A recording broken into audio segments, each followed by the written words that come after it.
Well, for more on this, let's speak to Sina Azodi, who's a foreign policy advisor at Gulf State Analytics, and he joins us now on Skype from Tampa in Florida.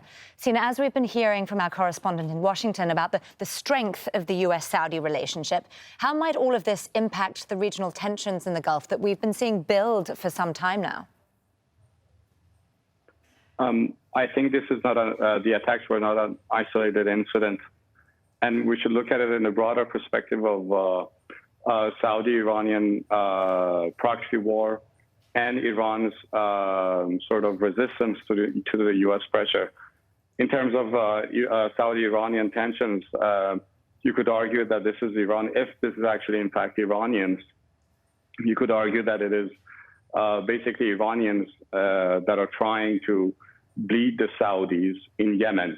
If you can use a $15,000 drone to attack an oil processing facility, it's a very good strategy to bleed out Saudi treasury. And in terms of U.S.-Iranian relations, I think Iranians are trying to send a message, and they've repeatedly said that if we can't export our oil, everybody's going to be in trouble. So there are two perspectives that we have to look at it.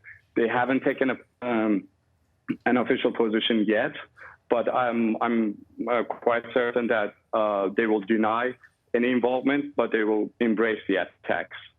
Well, we have been hearing those strong words out of the U.S. State Department, but there is no evidence yet that it actually was Iran. So in your mind, what sort of strategy might be at play here for Washington in particular? I think, well, first of all, as your report suggested, there are two different positions.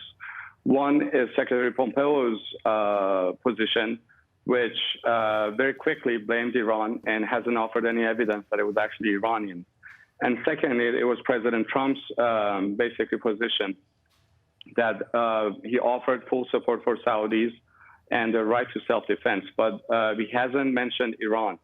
And when we look back and his consideration of accepting France's proposition to give Iran a $15 billion credit line, I think when you compare these two, there are two different positions. One, President Trump, which really wants to sit down and talk with Iranians, and there's another one which Secretary Pompeo and former National Security Advisor John Bolton offered. So there are two different perspectives. It's basically Washington's or the White House's infightings.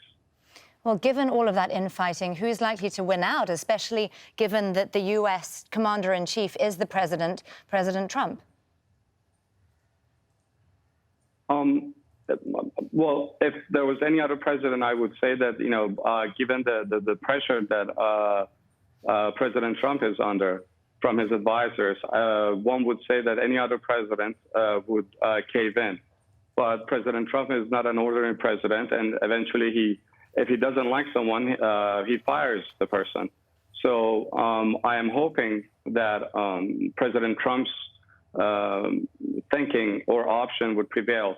And eventually there are some talks with the Iranians, because not talking and only escalating the situation is not in the interest of either the Iranians or the Americans.